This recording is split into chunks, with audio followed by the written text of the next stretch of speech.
All right. Too soon? So soon. I don't know. I don't know either. Why are you so angry with me? Well, I'm sorry. Forgive me. No, it's okay. You're screaming. Oh. I'll just do this. All right.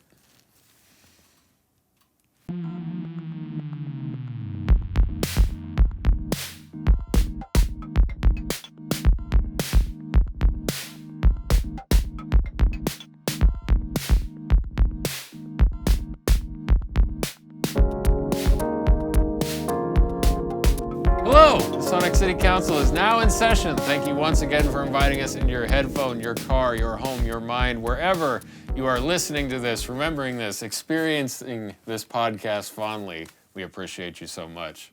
Yeah. Yeah, Davey Sipes. JJ Abramson. JJ Abramson. Yeah. I changed my name, by the way. Yeah? By the way, yeah. The podcaster formerly known as Davey? Oh, you're very close, but it's a podcast formerly known as Davey, currently known as one-man indie rock band Rapunzel the Man. Ooh, okay. You have to say it all like that. One-man indie rock band Rapunzel the Man. I'm going to call you Punzi for short. Punzi. You got a Punzi Punzi scheme. Tescadero. Oh, see? Yeah. Punzi scheme. Yeah, word association. We can't stop!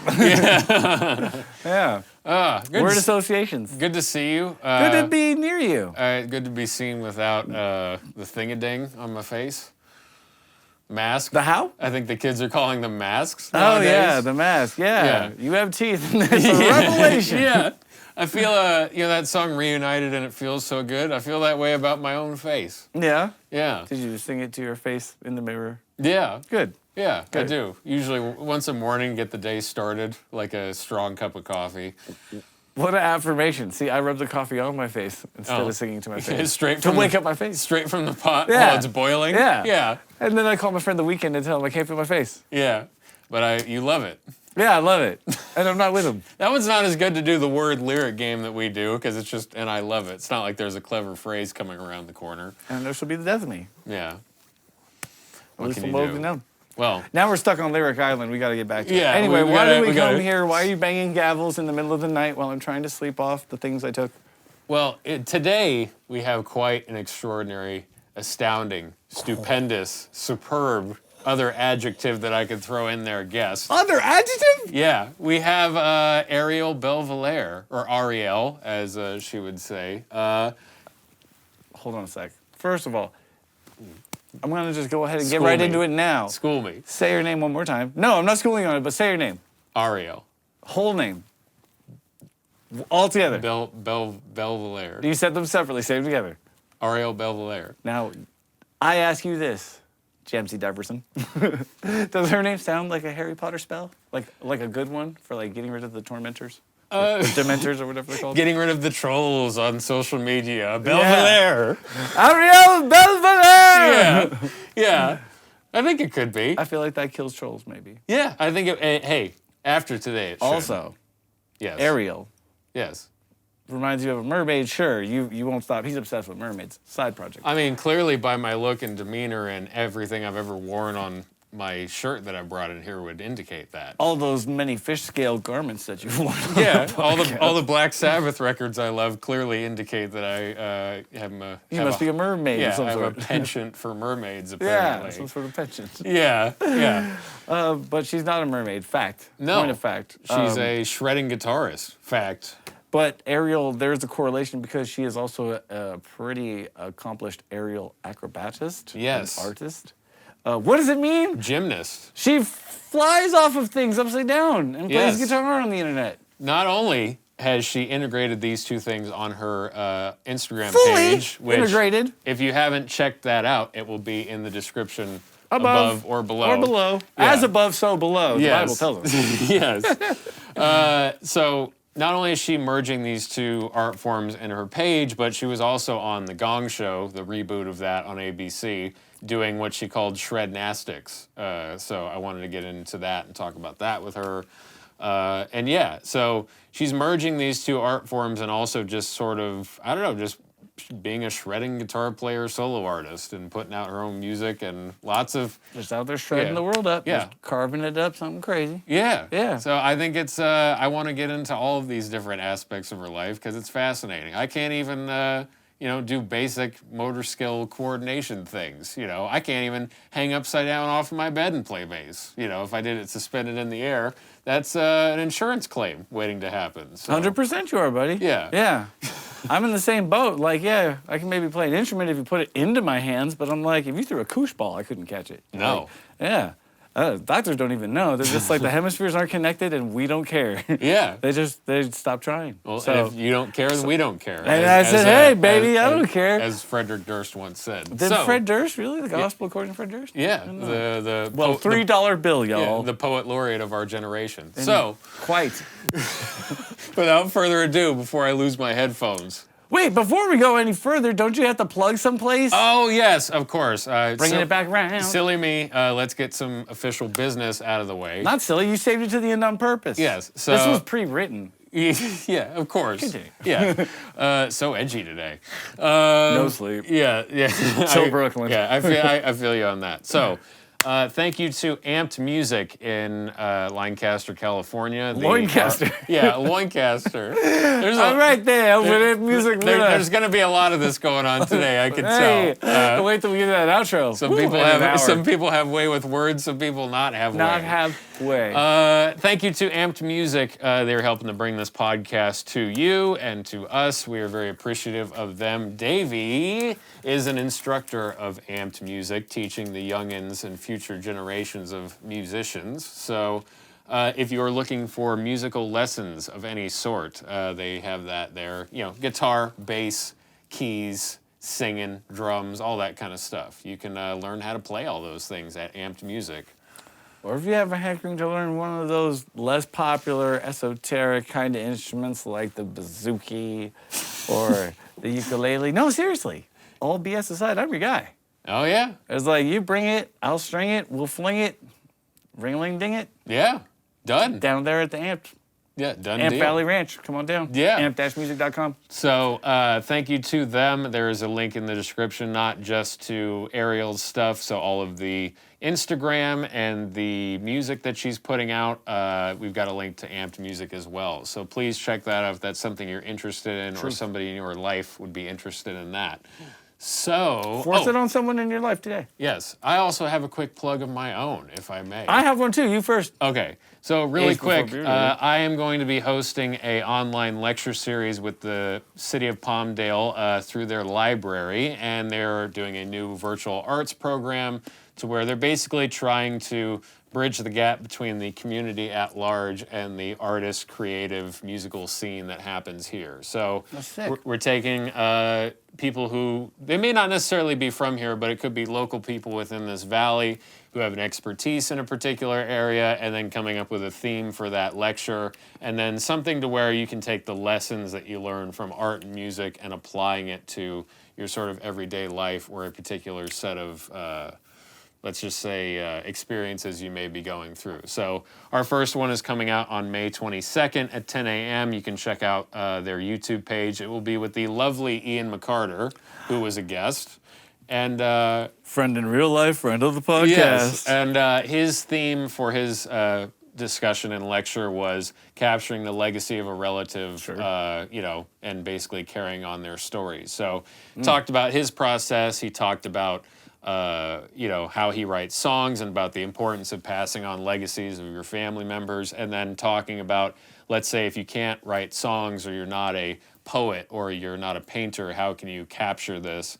And just giving some tips on, hey, this is how you approach this. This is a good way to start talking to people and asking these questions. Because some people are kind of, protective of that stuff, or they're shy, or they don't feel like they have an important story to share. So kind of just... Well, we all do. Yeah, so just breaking down some of those barriers about how you can do that with your loved ones. So it'll be an hour Zoom lecture on their page, and there's more exciting things to come with that project. So now I turn it over to you, sir. That's sick. We will be checking that out, good sir. Thank you.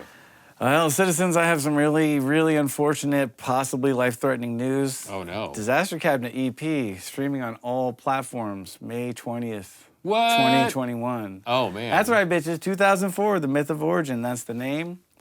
Created by, me, Guilty Party #1, and then also Maxwell Teller back there. Yes. Maxwell Teller, I called him. We're both going to do it today. Yeah. Dude, you can't get me drunk before the show, bro. Kidding. It's I'm so excited to hear this finally come to fruition because we've all been hearing it at the end of the episodes in the post-credit music, but It's a fine bumper, but we'll let stand the listening. That is but a snippet. An entire 20-minute listening EP. That is but a snippet, and I want the whole crumpet. Yeah, a snippet, and you want the whole thing. I want the whole crumpet, sir. Oh, the whole crumpet. Yes. Well, it shall be granted.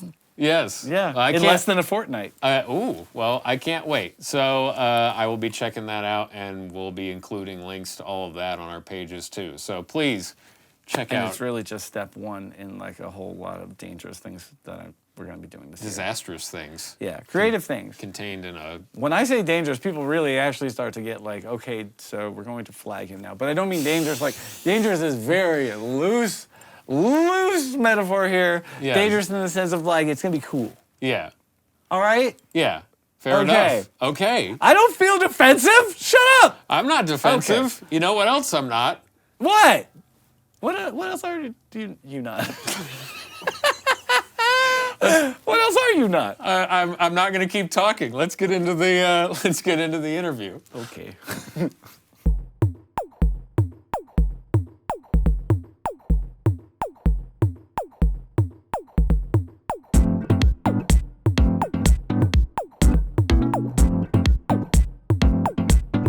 Ariel, what's up? Thank you so much for joining us today. Yeah, thank you so much for having me.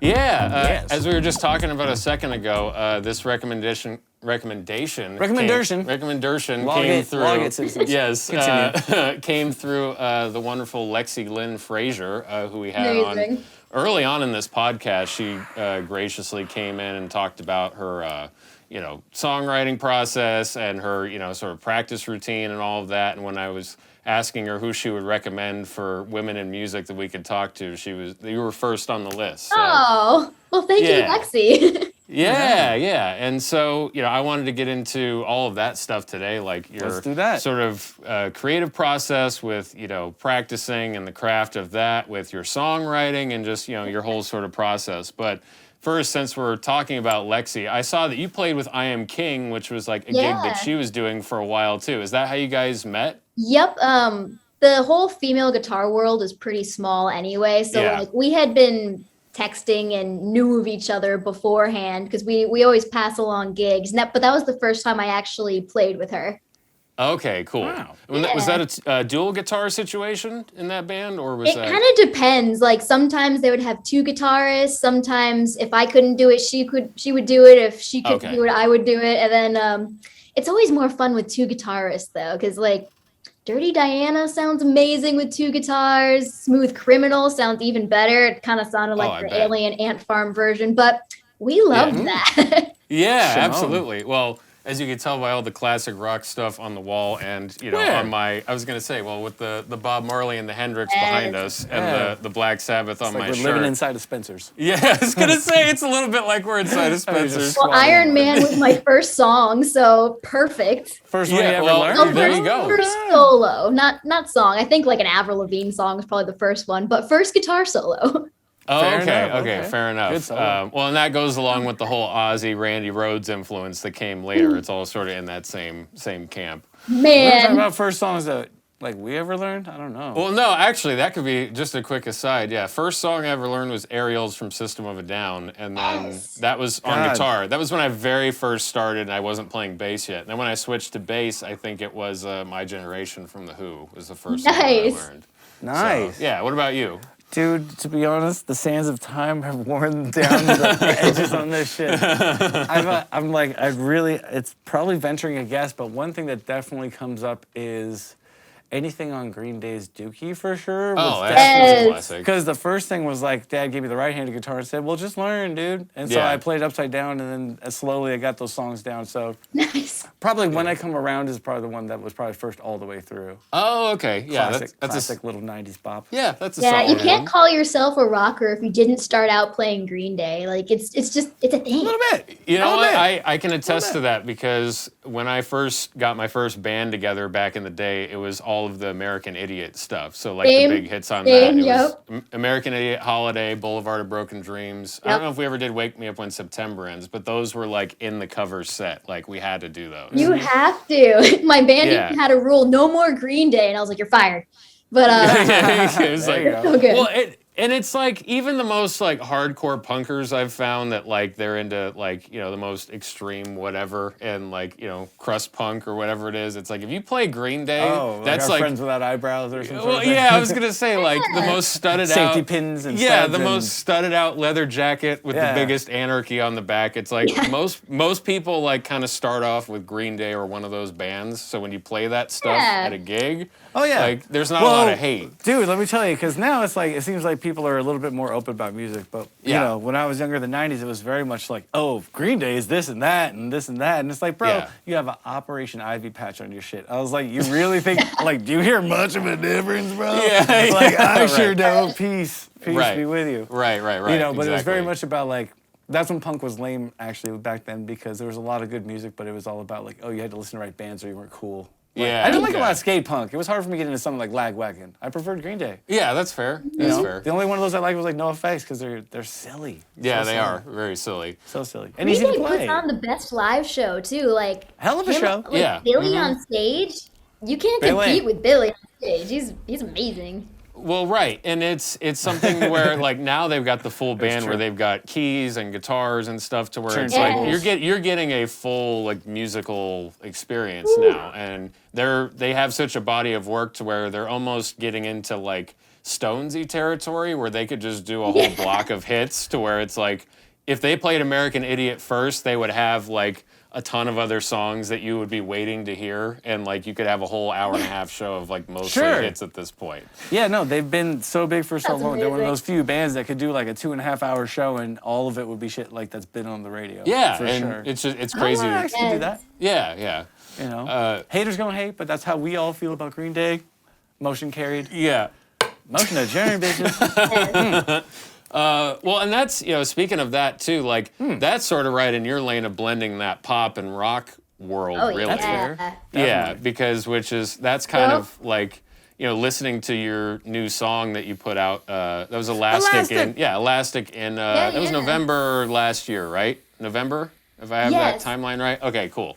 So that is really interesting because it is sort of a throwback to that time. I would say, like, Oh, and I say totally. that it's so weird to say that time now because, like, I'm 29, and so now that like early 2000s stuff is creeping into nostalgia territory, which is slightly frightening. Bro, But, 7 yeah. more years, it'll be on K-Earth. Yeah, I was gonna say as soon as I hear Green Day on K Earth, that'll be a It won't be long now. yeah. homie. I was gonna say Probably that. gonna have a couple songs on there. already. Right, but it reminded me of like Right. an obvious influence with that stuff, you know, with that time. But Oh, also, yeah.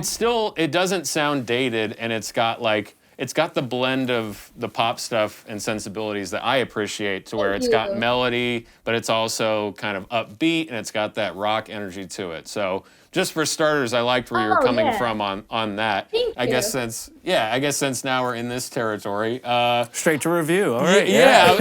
I want to I get mean, in. it's fair. It's good. Like, obviously, with you coming from the social media world and trying to, you know, build an audience for yourself, it's like it's a little bit more revealing to like put yourself out there with writing a song, and like you're, you know, writing the music or lyrics potentially, and you know you're expressing Right. yourself and where you're coming from. So I kind of want to get an insight into how that song came about, what it's about, you know, the recording process, and just sort of like where you're coming from as a songwriter.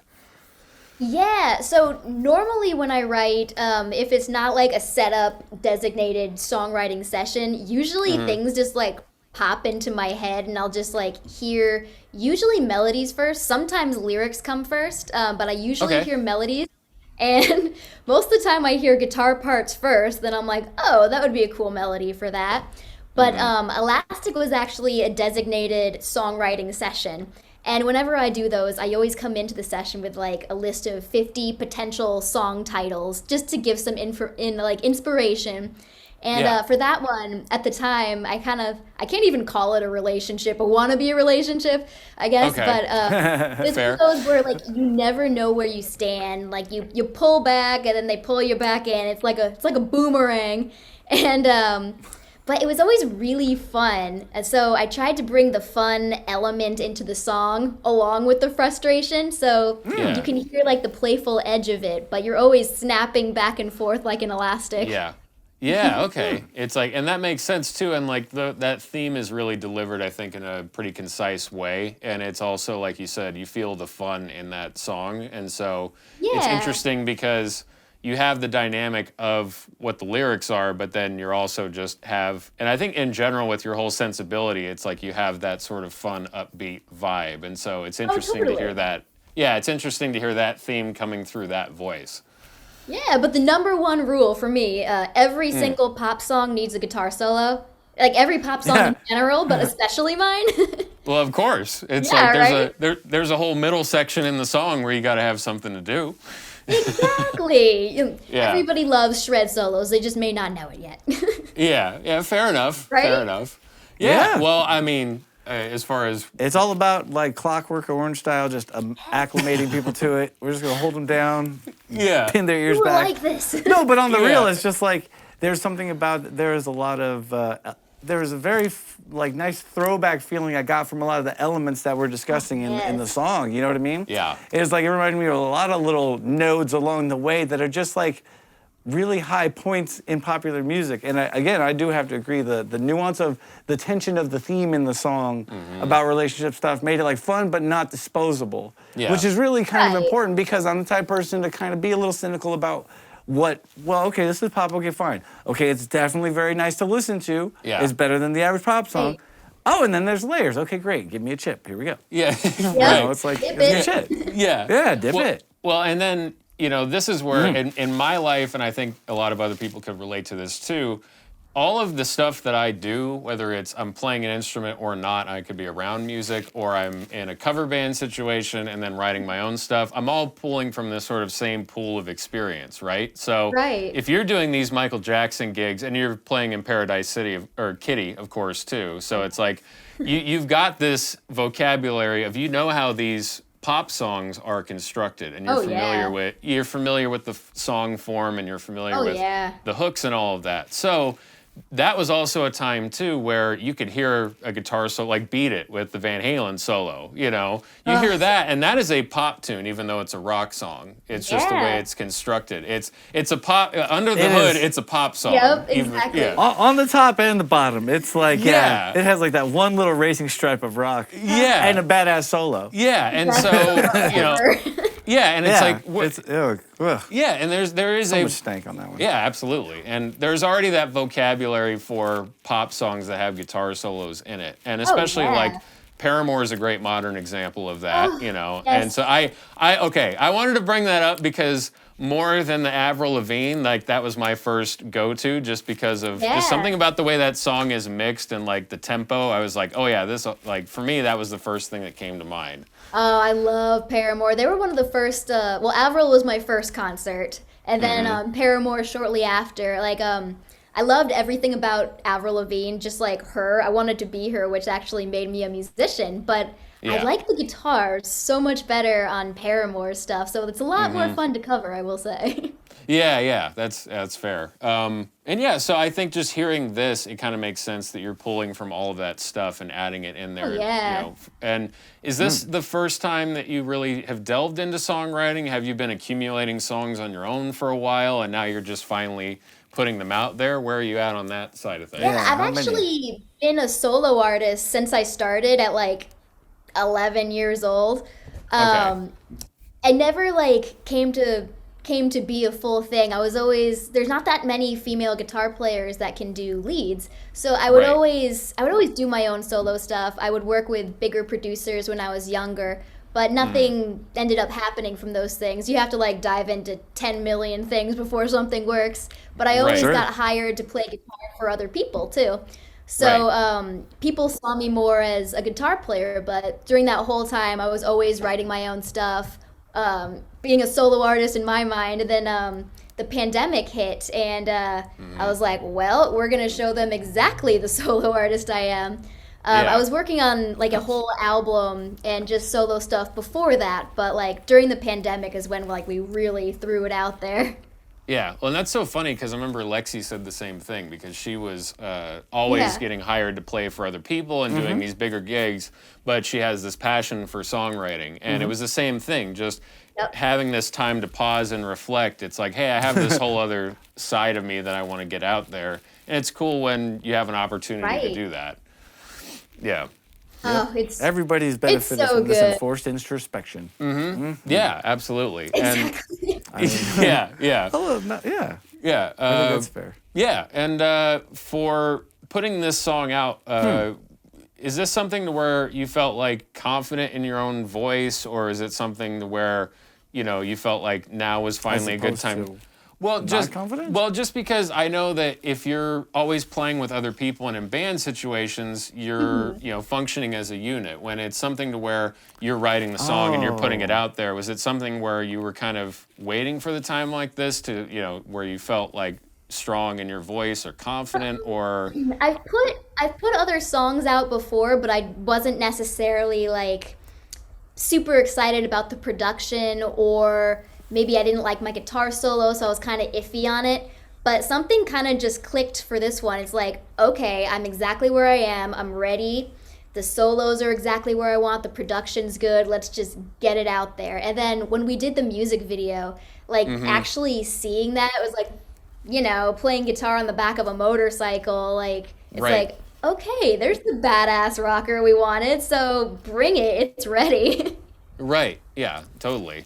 Yeah, that's super cool. I think it's, hearing it too, it sounds like, I don't know, for me, I can kind of tell when, an artist is really, solid in like the statement they want to make and the direction that they want to, go in. And You think so? I think so, just because it's like, and especially with talking to more people and getting an insight into their creative process. I think for me, when I'm hearing somebody play on a stage or on a record, it's like, you almost have this like direct connection to that artist in some way, shape, or form, and so you're getting that emotion coming across. And so for me, it's it has this exuding of confidence to where it's like, oh yeah, this is it, And for me, that took a while to build up, and so I'm always curious with like working with producers and putting out music about what's sort of the genesis of something like this, Yeah. Another really cool thing about this song, like everything else I had recorded previously,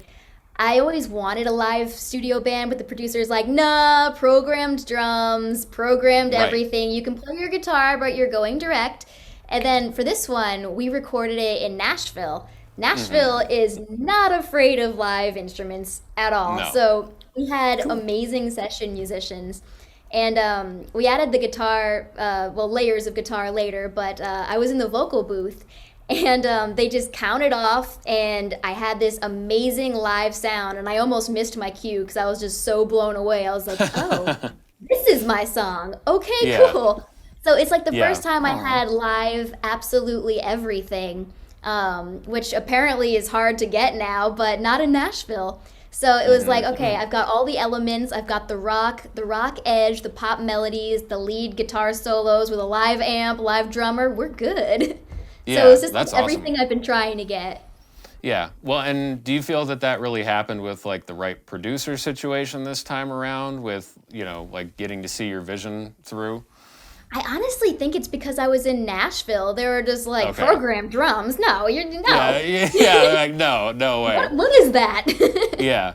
Well, and so since you've been a solo artist since you were a kid, and you've continued to do that to this day, it's what do you look for in, a producer and recording situation, aside from the live musician aspect of it? It's like, do you need the environment to be a certain way? Like, what kind of prep do you do ahead of time? Like, I'm curious what the recording process is like. Yeah, it's really, really interesting. When I was younger, like, I was pretty good at guitar. I could play the solos, but recording was completely new to me. So, like, I would be thrown into the studio for the first time at, I want to say I was like 14 or 15. I had no idea what wow. I was doing. So the producers would kind of just like be like, "What are you doing? You come in here, we're gonna do that." So they kind of like would beat the creativity out of me almost. Whereas now, That's good education. like I go in knowing exactly. I don't like surprises. Well, sometimes, but like if it's my own Yeah. song, I don't want any surprises. I will go over the vocals 10 million times, know all of the parts, and I just need a producer that can pretty much just get the best performance out of me, but like not not take the creativity out and make me not like the song anymore. Right. I've had that for sure. Like the thing I've learned is everybody has opinions in the studio. And Yeah. their vision may not necessarily be yours, but that doesn't mean there's a right or wrong way. So now I'm just like, I'll try everything, but I'm going to pick which one I like best at the end of the day because it's my song. And then I'll need a producer who actually will let that happen as opposed to be like, nope, we're going to do it this way. Right, exactly. It needs to And be like a nice cohesive unit. right, and that comes from That's interesting, though. you know, are people trying to put their own stamp on it when they're working with you? So it's like Yeah. their sound, Oh, yeah. you know, blended with your sound. Yeah, They're and- trying to apply pressure for sure. right. Oh, and yeah. I ain't into it, man. yeah, and that's and that's the thing of like some people want to make it a blend of wanting to bring out things in yourself that you wouldn't be aware of or necessarily think of, and that's where the real, I think, energy comes in between, you know, a producer or a producer engineer and an artist, when it's more of like trying to both work together to make something better than what we expected is, I think, the best goal. And so since you have that Yeah. insight, what are some ways you think that a younger artist can sort of maybe have the confidence to speak up about some things that they're unsure about, or if someone's trying to push them in a direction they may not necessarily want to go in creatively? Oh my God, that's been an ongoing issue forever. Yeah. Yeah. One thing I would say, like, be willing to try absolutely everything, because if you try it, that will make everybody happy. Like, you may end up liking it, you may not, Right. but at least you tried the other suggestions too. And if they are really adamant about the new thing and you don't necessarily like it, just say, I'm gonna listen to it and I'll get back to you. I'm gonna sleep on it.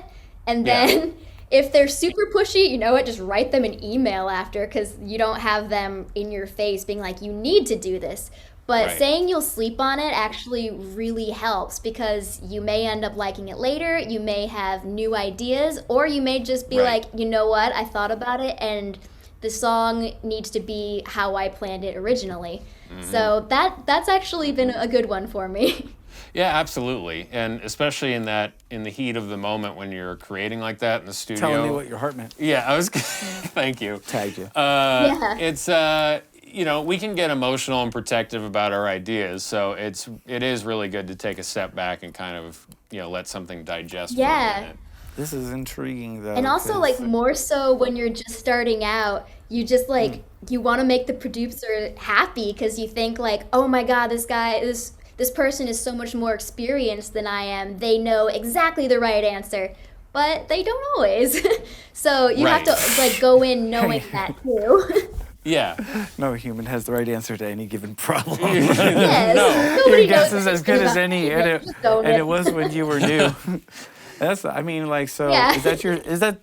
so I think that sounds like, is this something that's born out of the years of the professional experience so far? And like, do you feel like, I guess what I don't want to couch the question in something that sounds nice and diplomatic, so I'm just going to say, is this Oh, go something for that it. you're still encountering now, or did you encounter it more when you were younger?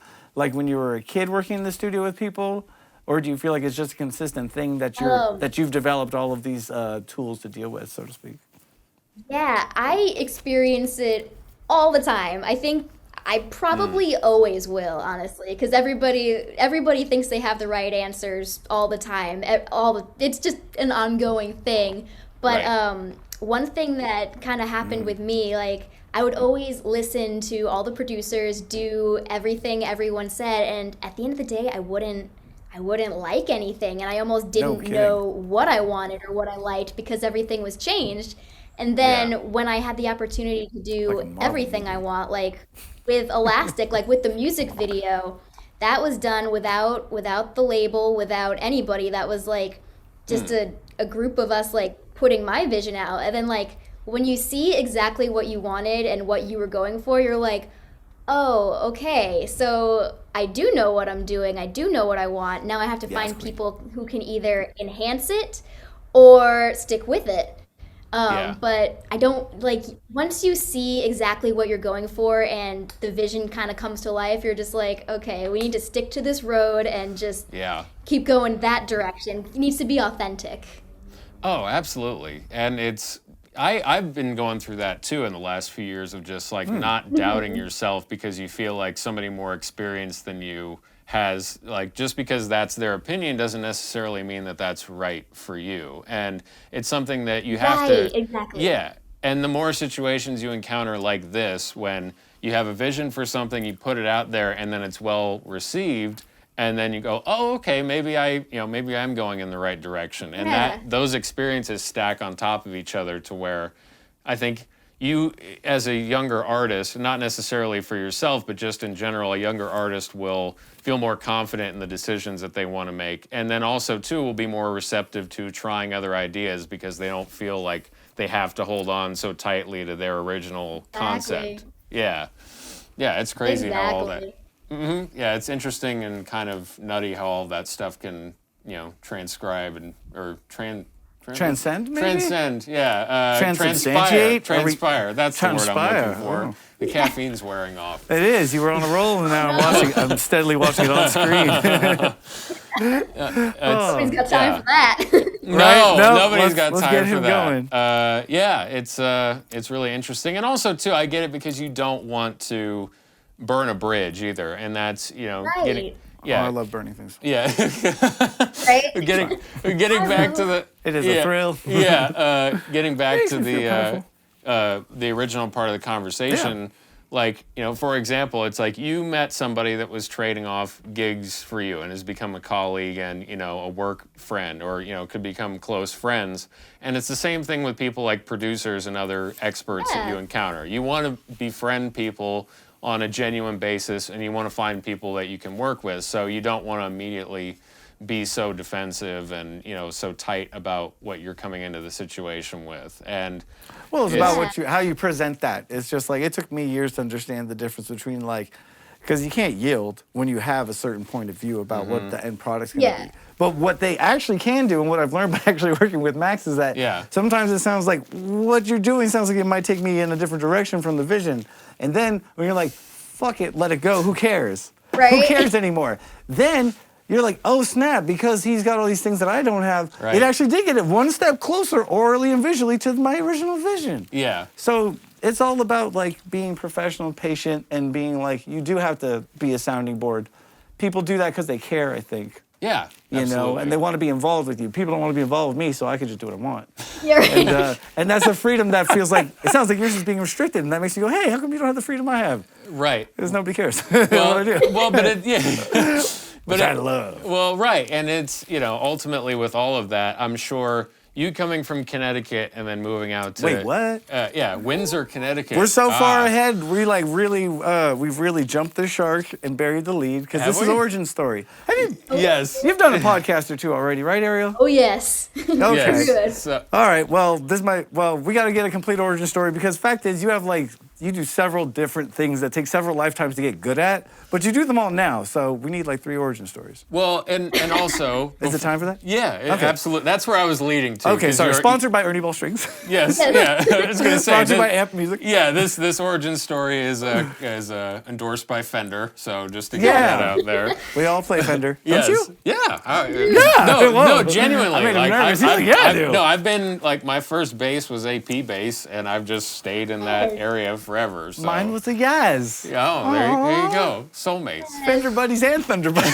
I Absolutely. had a Schecter, but immediately switched to Fender. There you go. That's There my you go. one other baby. I do fuck with that Schecter 5-string though. Yeah, no, I do too. But It's a fine bass. For all of my Fine bass. Yeah, for all of my I have a Schecter. I put a Seymour Duncan Music Man pickup in because it had the neck through and the string through, and I'm like, okay, well, since I can't afford a Music Man, this is my knockoff, sort of Right. setup for that. Hells yeah. But for all of my main gigs and recording, it's all Fenders, and I have a vintage Squire Oh, 80s an 80s made in Japan that I use too. So for that, it's all Fender related stuff, and that's just been my You thing. guys tried out the new Acoustasonics?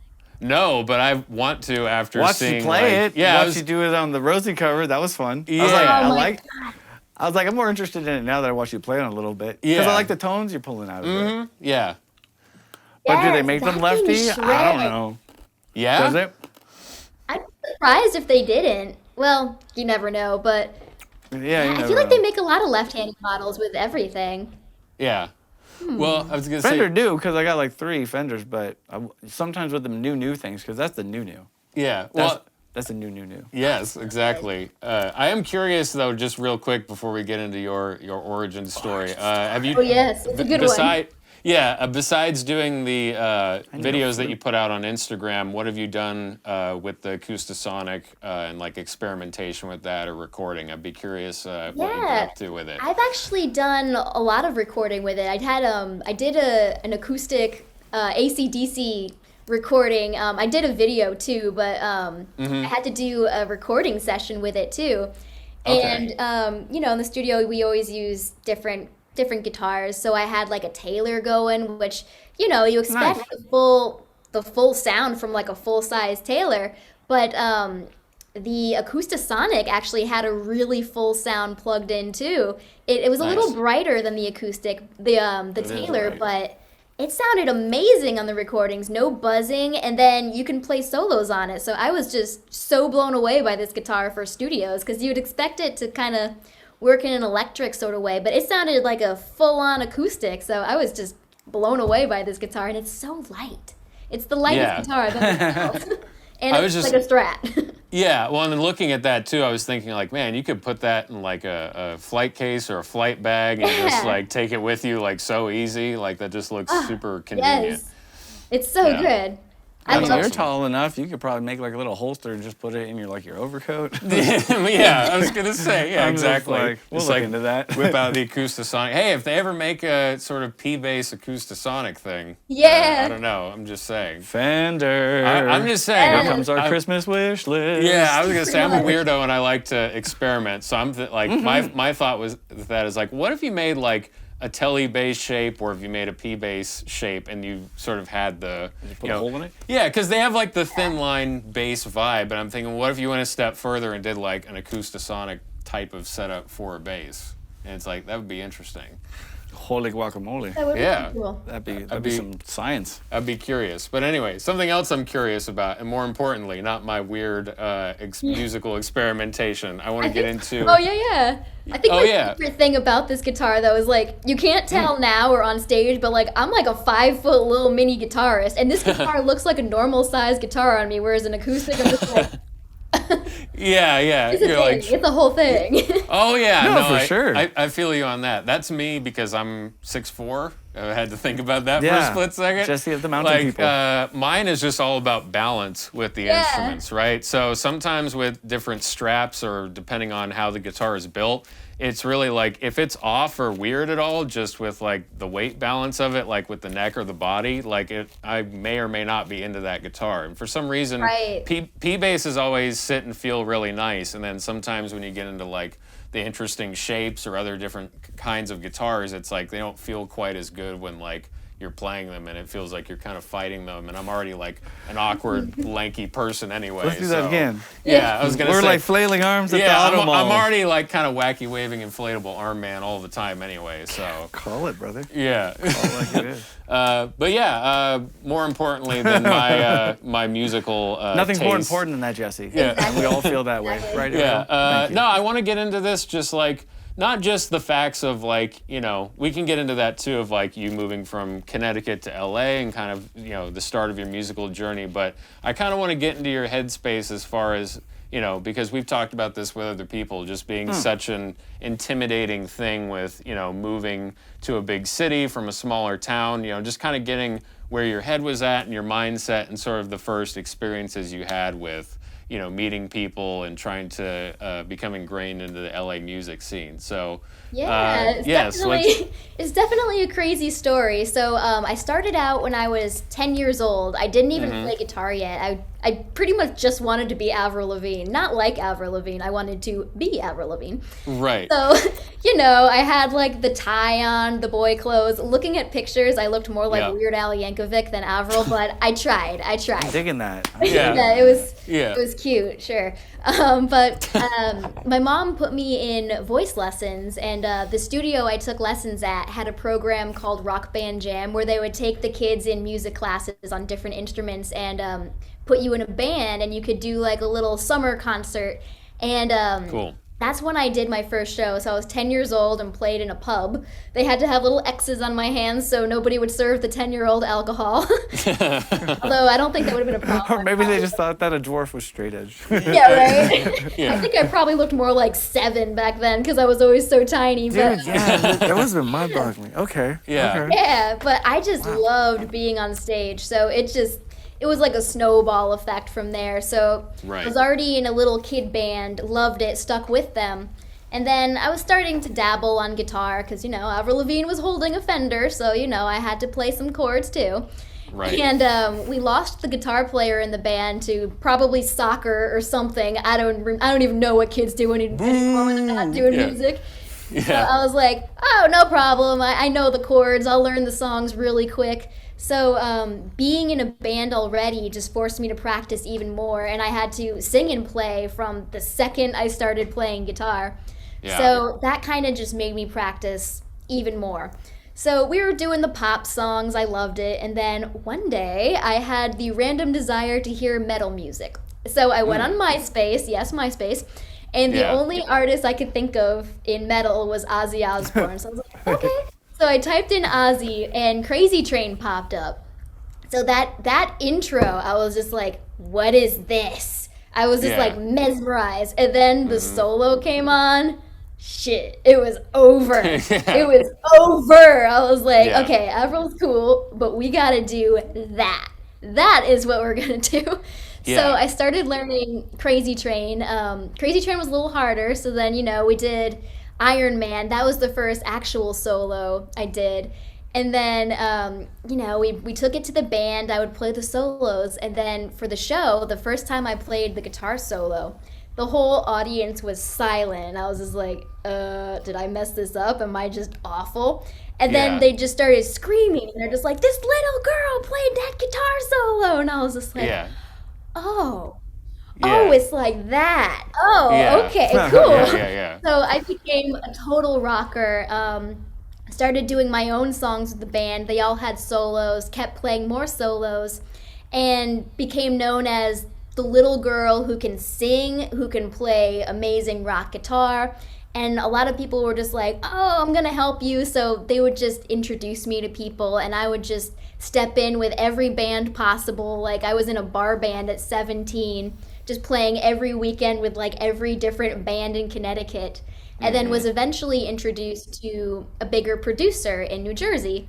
So we would do original stuff with him, work with other producers from there, and then right after high school, I moved to New York City, where I was actually signed into an all-girl rock band. Kind of had like Kiss style makeup. It was like a glam rock band.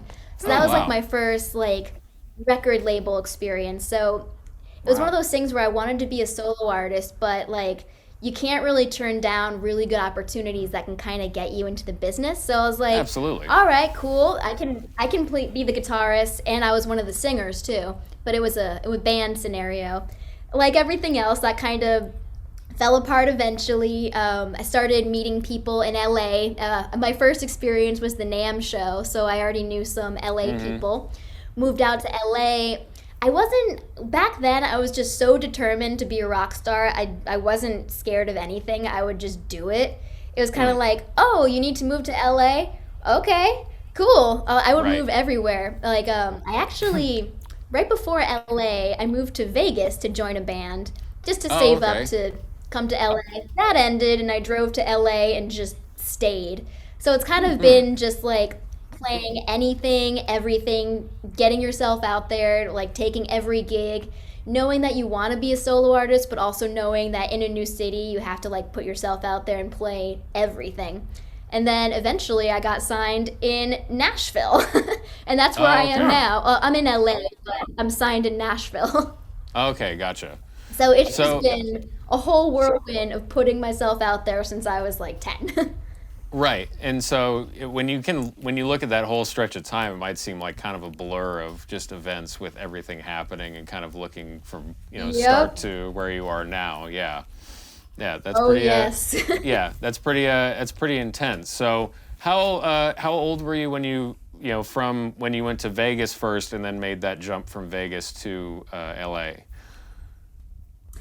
I think I was 21 because I was like right after my 21st birthday that I was actually able to get into the casinos. So right. So that was cool. It was all cover stuff, which is fun. I knew it wasn't what I wanted to do, but I knew it was like one step closer to LA. Gotcha. So was there, and I guess with moving to New York, there might have been a buffer on this and being, in that side of things, but was there any sort of culture shock moving from place to place at that young age, like when you went from New York and then to Vegas and LA, coming from Connecticut, which is more of like kind of quieter, seemingly like small town vibe? Yeah, it totally is. Surprisingly, I wasn't too shocked with everything. I was just so excited to experience absolutely everything. New York was actually really good because in Connecticut, you need a car to get everywhere. In New York, you don't need a car at all. So it was like a really good first out of nest experience, just like getting thrown into the city and just being like, oh, I can get on a public train and go anywhere. So that was a really good way to kind of get me used to not living at home, like getting to rehearsals by myself. It was just like such a good learning experience. So when I got to LA, I was already pretty used to figuring out new cities on my own and just navigating. Because like we didn't really travel much when I was growing up either, so it's just like it was like an all or nothing scenario when I moved out. So we just dived all in. Yeah, absolutely, and that's what you have to do. Yeah. And so, being that age and you being as ambitious as you were with wanting to just play as much as you can, say yes to every gig to get bigger and better opportunities, what were some of the ways that you started to maintain those connections and build those relationships with people and to meet people, and like I guess the term would be networking that people call that. Yeah. Do you even do that anymore? Is that a thing after COVID? I was gonna say I don't know. I mean, I networked all the way through COVID. It was easier for me because face to face just makes me feel so anxious. Yeah, right. But I'm just like the Wizard of Zoom, so I'm just like, what's popping? Yeah, exactly. I've actually met people on Zoom only so far. Yeah. In this pandemic situation, so networking is possible, but difficult. Yes. Yeah. Challenging. Yes. Yeah. So I mean, having that confidence helps. That if you're just like, hey, this is what I'm doing, this is who I am, like that will help you out tremendously. But what are some of the ways that you're able to make those connections with people and actually get into the music scene once you were here? Yeah. So any live jams anywhere, I would always find them, go to them, put myself on stage. I remember the first time I went to Nashville just visiting, I saw a live band there and I just walked up to the guitar player and was like, hi, I'm a guitarist, I live in LA, can I play a song with you guys? It was literally like that. So oh wow. Yeah, that would be on somebody else's guitar even. So I would just step in with every band I could find, and usually if you ask nicely, they'll just let you step in, and most of like these bands who are playing all night, they don't mind taking a break either. So I would literally just walk up to people and just ask if I could step in with the band. So that was a good one. I met a lot of people that way. Or I would just bring my guitar and be like, hi, I happen to have my guitar just coincidentally. Can I play with you guys? Yeah, or like, find actual jams where you're supposed to do that. I did that a lot in LA. But New York, my social media was starting to get going too, so people would find me and be like, hey, do you want to come out and play with me? So then people would see me play, and then I would meet other people and then just start playing with them. So it was kind of like a whole snowballing effect. I found like when I put myself out there, people responded well, and I would always meet more people and just, keep playing, keep going, and just keep making new connections. Yeah. Well, that's cool. So it sounds like that is a mix of like the social media thing and the in-person, just literally sort of hitting the ground running and just trying to show up to every gig that you possibly can. Oh, yeah. Yeah.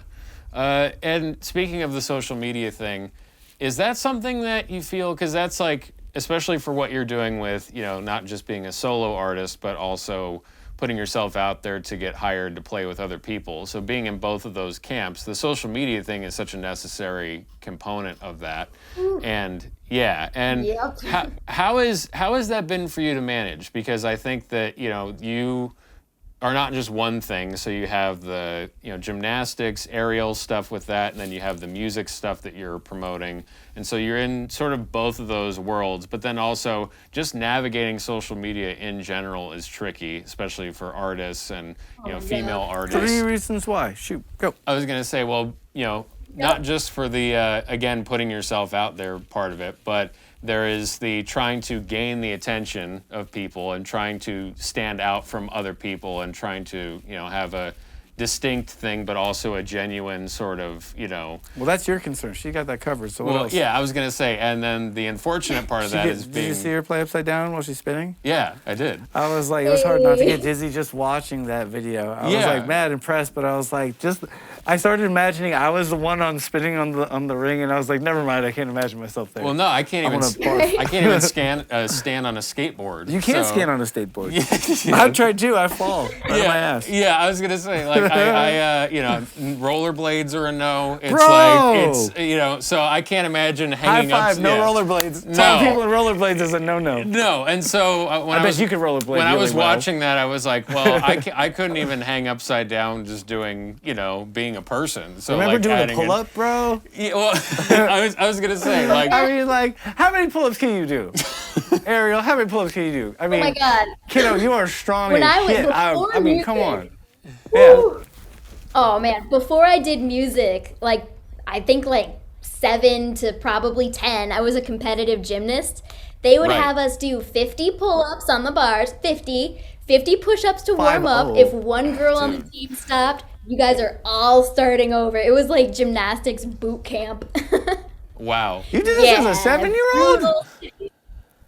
Oh my God, yeah. They were just like, all right, 50 push-ups, we do it, and then, you're on floor, you switch to bars, you're doing another 50 and some pull-ups. So I was a little beast as a kid. No doubt. Well, I was going to say that's also like discipline for just sitting down and like doing the work that you have to do and doing the shifts you need to just be a professional musician. Oh, yeah. Well, I think I totally forgot to include this in the origin story, but like being a gymnast, I was always like doing flashy tricks with my guitar anyway. So I did a split once with the guitar, and people were like, "What is that?" So I was like, well, that's gonna keep happening at the shows. And then I tried a fitness workout class in LA for all of the circus equipment.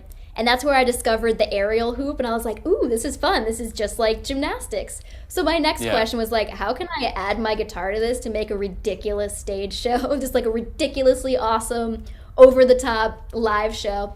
So I had a little shoulder strap, a waist strap to keep the guitar off your shoulders. Technically, so it doesn't hurt your shoulders, so you can just be healthier, not hurt your body. So I did the opposite and was like, all right, we're going to try dangerous stunts with this. And it worked. And then Shrednastics was born.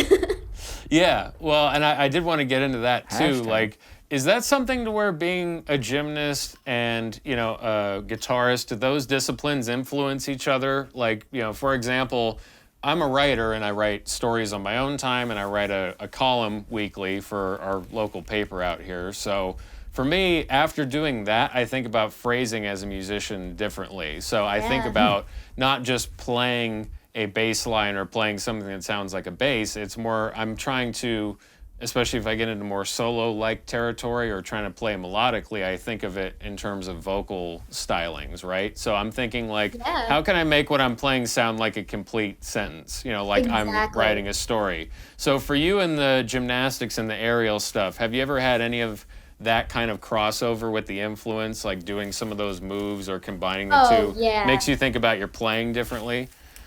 Absolutely. It more so makes me think of the performance aspect. Like, Okay.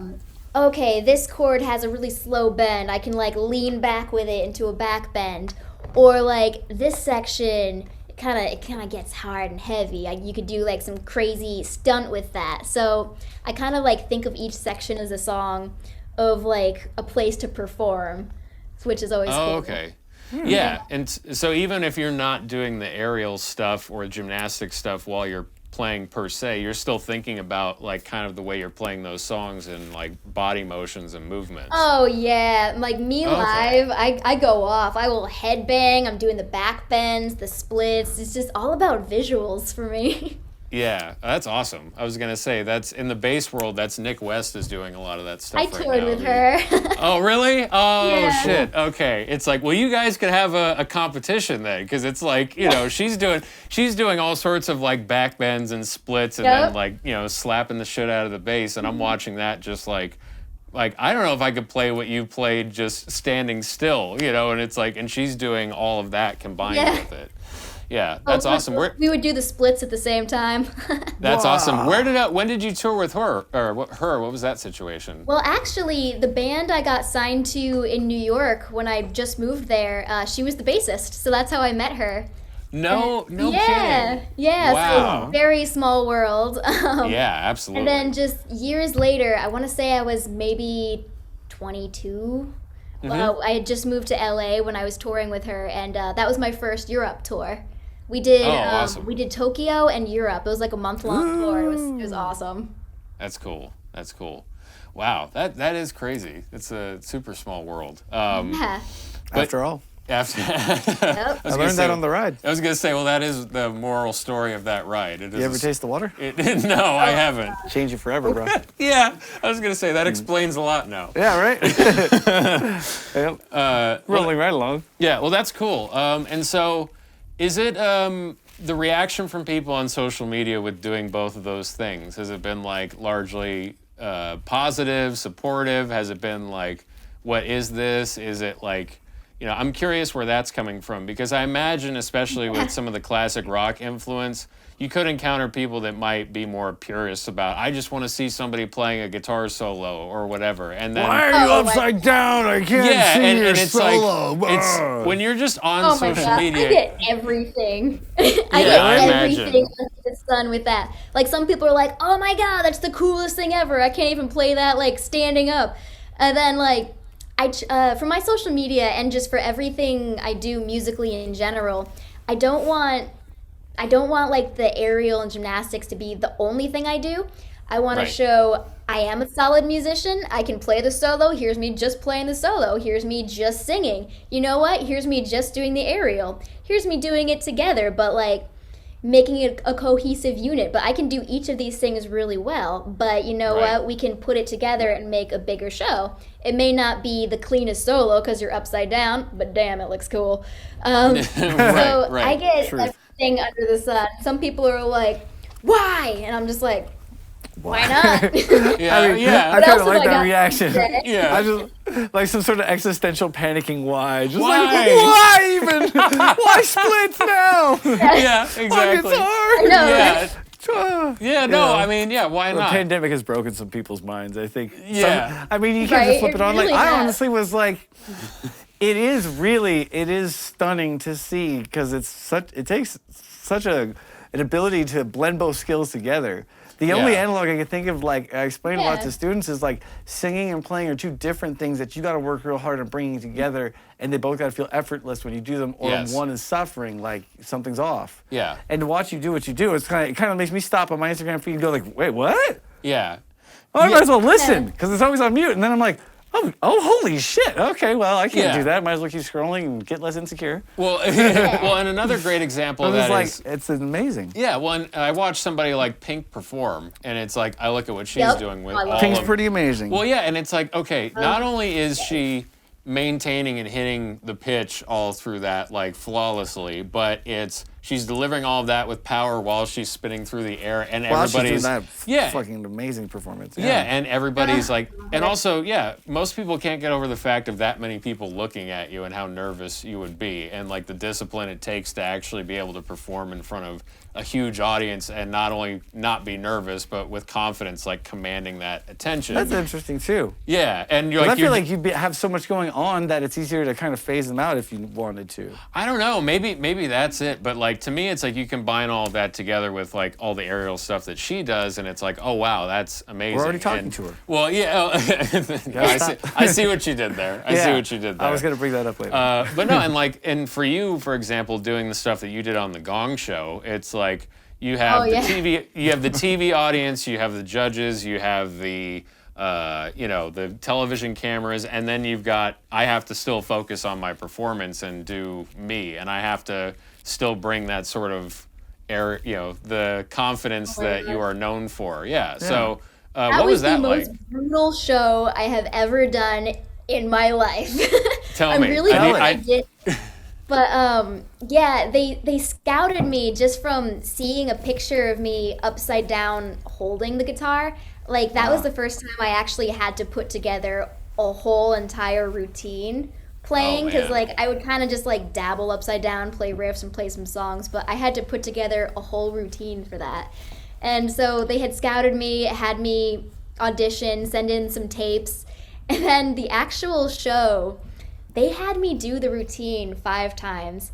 It doesn't sound like a lot, but a full routine with a guitar, full gymnastics, you're exhausted after the first time. Yeah. My guitar is, I think that guitar is like 12 pounds, 10 to 12. So you're upside down doing flips with that. So the first time was just to block out the stage. And then the second time they're like, oh, you know what? Start from this corner. So I'm like, okay, do the whole routine again. And then they're like, okay, we're going to do it again with the host of the show so he can get an idea of where you are. So there's the third time. Fourth time, you're trying it in costume. And then the fifth time, you film. So by the fifth time, I was like... And then, like, you don't do it back to back. You, like, wait 6 hours in a room. So, like, you get there at 5 in the morning, and then I don't think I performed until, like, 6 at night. So TV production. Fucking nightmare. Man, it was so cool. I think on stage that show was a blur. I've never been so nervous either, because like you could trip and fall. I've never done a whole aerial routine like this before, but I just like snapped into autopilot when I hit the stage, and then hit all the cues, and the next thing you know, I'm doing the split and the song is over. I'm like, okay. We survived. That's the first goal. Just can we pull it off? And we lived through this. Yeah, and I think watching that, it's that's such an incredible feat to be able to pull off, especially knowing that. I was curious too, like how many times you would have done that routine leading into it, and knowing that that's the first time you had to craft a whole thing like that is just phenomenal. Yeah. So after that, I was like, well, I can do it, and it will be a part of my shows now.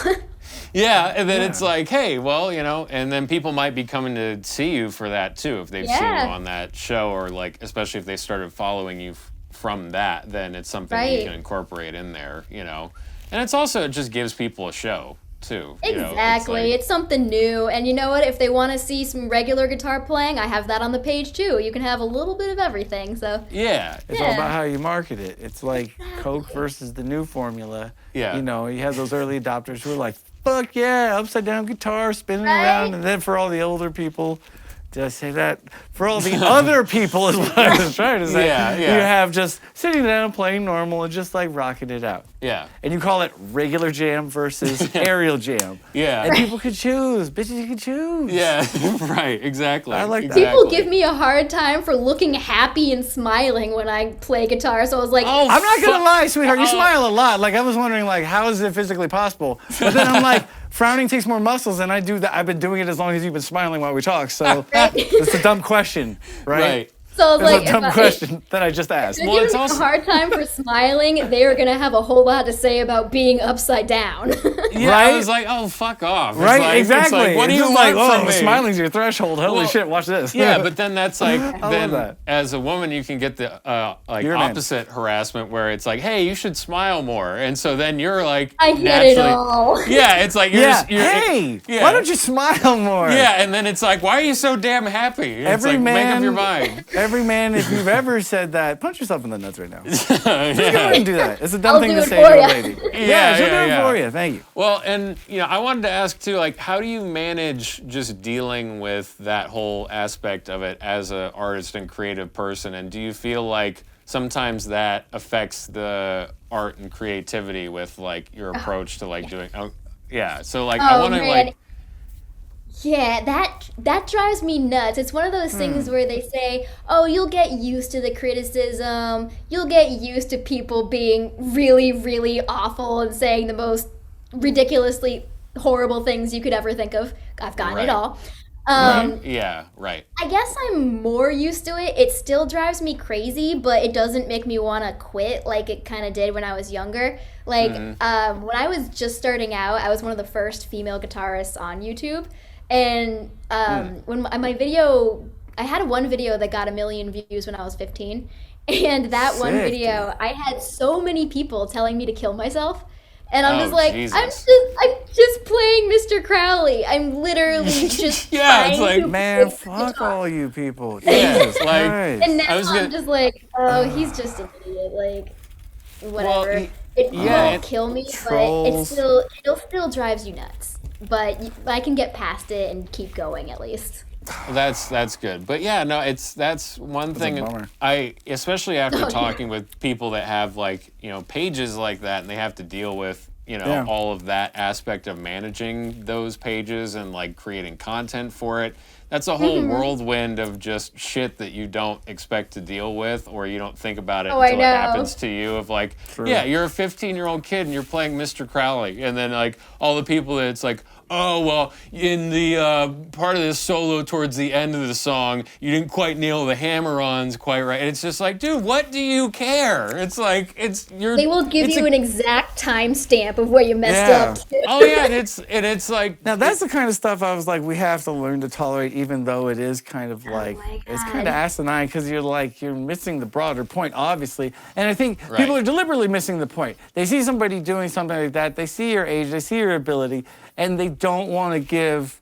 And they don't want to be the person leaving a true insult, but they don't want to leave a fucking honest compliment either. Right. And I think that's what you were Then just you go to describing. their page As and there's opposed not to a the- single video. Yeah. Yeah. And then there's the real scum fucks telling you to kill yourself, telling a 50-year-old girl to kill yourself. God. Internet, heal thyself. Because let me tell you, that's the thing. Is like I love the idea of people talking this shit. Like the shit that I've gone so far is like I relish it because I love bad attention more than good attention. I always Sure. have. But I hate when it's being done to people that I know are sensitive to it. Like Yeah. that fucking Yeah. bothers me. Yeah, we got our first negative comment on YouTube, and I don't want to open up a can. Congratulations. Yeah, I was gonna say like I don't want to. Weird combos, Yeah, man. I was gonna say I don't want to open up a can of worms with just saying it's the first, and then there's a floodgate, open. I say after bring that. them. But yeah, I've it's- taunted them episode after episode. I was it's like, just- bring it. It was hilarious because it was about Hashtag replace Dave. Yeah, no, it was one episode. It was about comparing punk songs to church hymns, and that I was just comparing it to like Which just never happened. Well, in the sense of like comparing like songs like that to just with chord structures and being simple and having like a simple vocal melody because the person we were talking to had that influence as a kid. They grew up to be a punk guitarist. They started off taking guitar lessons from somebody that taught them like church songs. So I'm like, making the comparison that 3 chords and a simple melody starting off. And there was a whole diatribe about have you listened to Handel's Messiah? Have you listened to this? This is in no way like this. And I was like, that's not at all what I was saying with that. Not even close. Yeah, and I just compared that like, yeah, some church songs and punk songs are the same, but I'm like, I'm not even, like, I don't even know how to respond to that. Like, I can't even, if you just go like, boo, you But suck, the fuck you. funny thing is like the tenor of it is like trying to explain all this like you guys really missed the mark, and then it's like you're gonna go to hell for this or something. Like that's not the direct quote, but it's telling us like it's like you're gonna end up going to hell, and it's like Yeah. I was like. You know, it hell sounds cool. If it was like, hey, That's my take on that. if it was like, hey, fuck you, your posture sucks, I'd be like, I know, I've dealt with this for like my whole life, but it's like, okay, you just start flapping your arms and yeah, calling like, at it. I'm all like, right. Yeah, what I'm do you like, want? fair enough. It Fair is enough. what it is, but like, just all of that, I'm like, I don't even We were know. born with hunchbacks. Who cares what you think? Yeah, I'm like, We don't have to ask for help getting anything off of shelves anywhere No, we go. no. World. But so it's, you know, I think it's We're off interesting. track. Totally. My but bad. it's interesting because nobody gives you that. As much as there's people who tell you how to do this stuff, there's no guidebook on how to manage any of this stuff in social media. And it's just interesting because, especially being a female guitarist and all the opinions that go along with that, it's just this whole can of worms that you have to figure out how to deal with on a daily basis. Oh man, it's brutal. You have to love your craft, and thankfully I do. So I'm just like, it makes it all worth it. But actually, I have to run to my very first rehearsal in a whole year. I'm so excited. Okay. Yes. We'll It's gonna be so good. Oh, that's awesome. Hey, I'm glad things are opening up for you. I'm glad that you're getting back to doing the thing. Thing. Yeah, doing the thing. I'll be doing the thing this summer. Doing the bull dance, feeling the flow. Yeah, all right, absolutely. So real good quick, thing. real quick before you have to split, any last words that you want to leave off with, advice, things you want to plug? The floor is yours before you have Threats to take to the off. haters. Oh yeah! Shout out to all anything's my open. haters. Everybody who asks why I do everything. Yeah, You right. have There to you go. love your craft because you will get everything and anything for it. People will think you're great. People will think you're terrible. You will literally get every comment ever. They may or may not make sense half the time, as you guys know. But you just have to like keep putting yourself out there and doing it, and then just reminding yourself of why you got into it in the first place. It's always like the love of music. Because like you're not gonna get well, maybe you will, but most people don't get famous overnight. Most people, like, they always say, "Oh, I want to be a rock star for the money."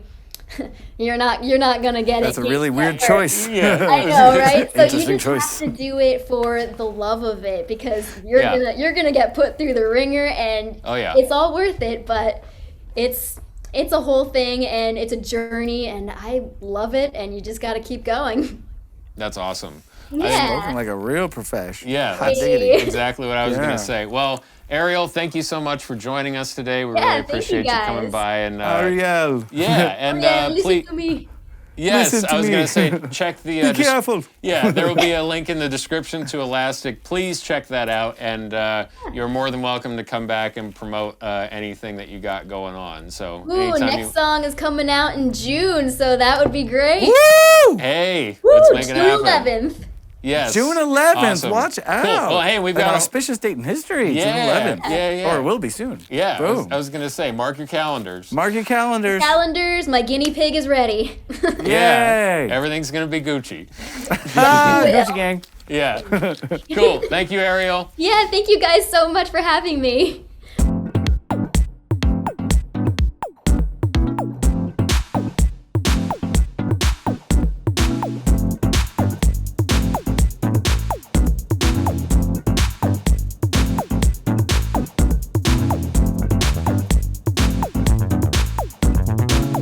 Oh, I'm in a hush. Falls over the crowd. Hush falls over the crowd. Hush falls over the outro. As we faded. We faded.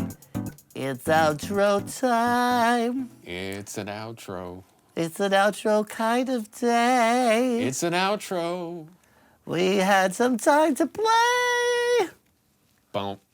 That's it. Chop that one up, Max. Yeah.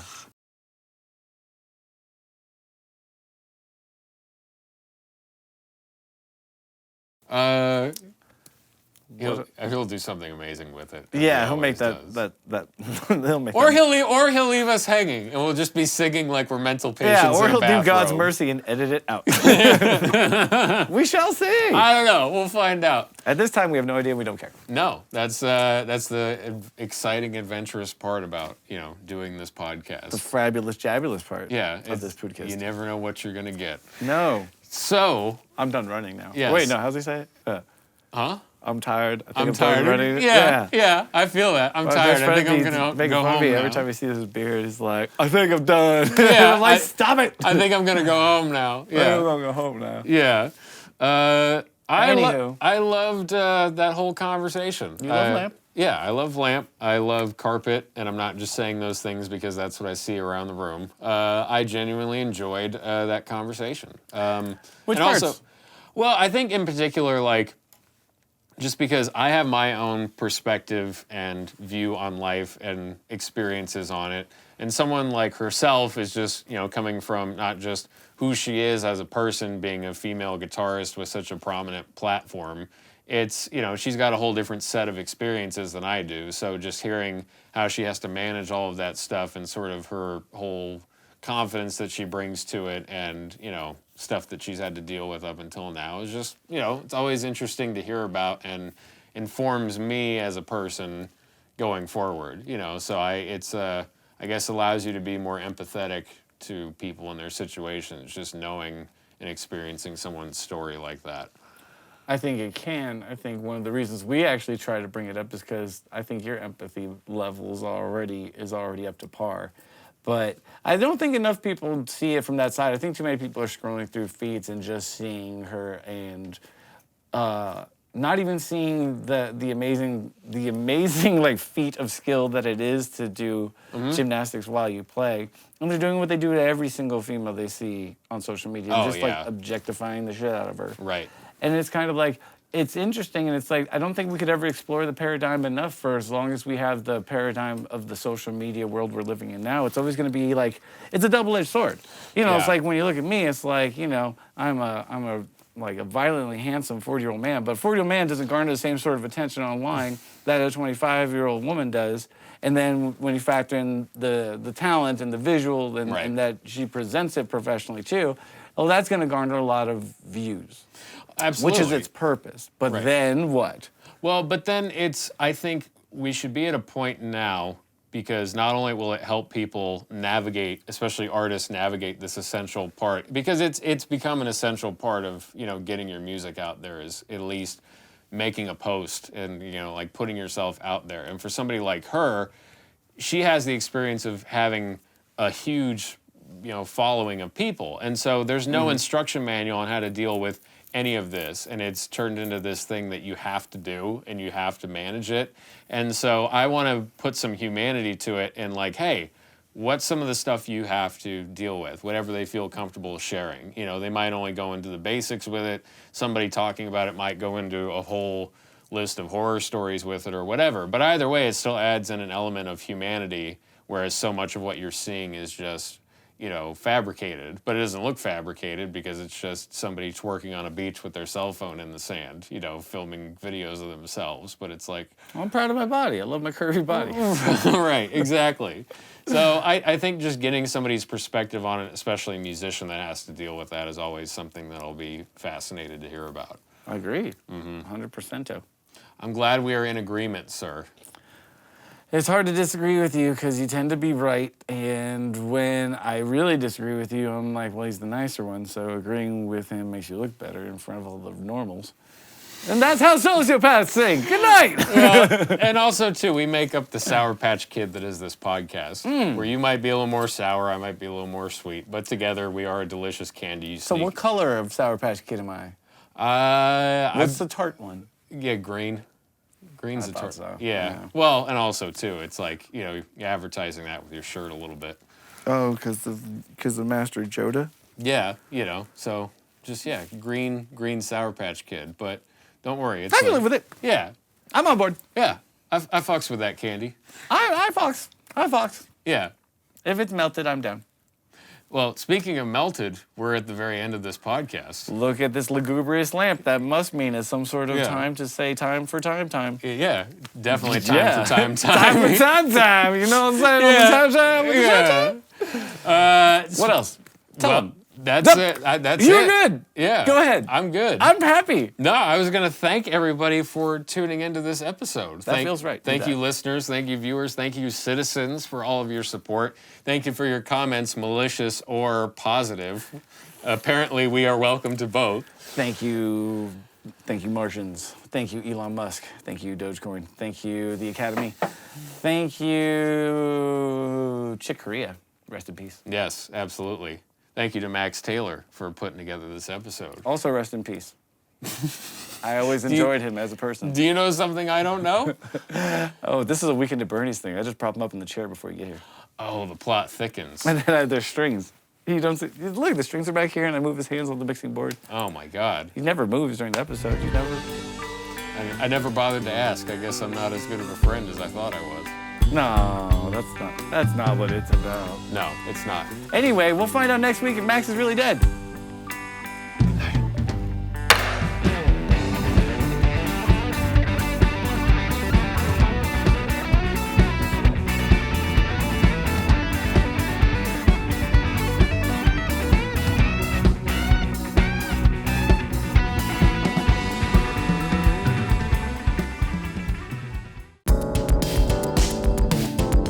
Sonic City Council was created by Jesse Davidson and Davey Sipes and engineered by Max Taylor at Desert Sound Studio in Palmdale, California. Thank you to Disaster Cabinet for the outro music. Intro music written by Max Taylor. Sonic City Council is produced in association with Amps Music Academy and the Showcase Venue. For more information, visit theshowcasevenue.com.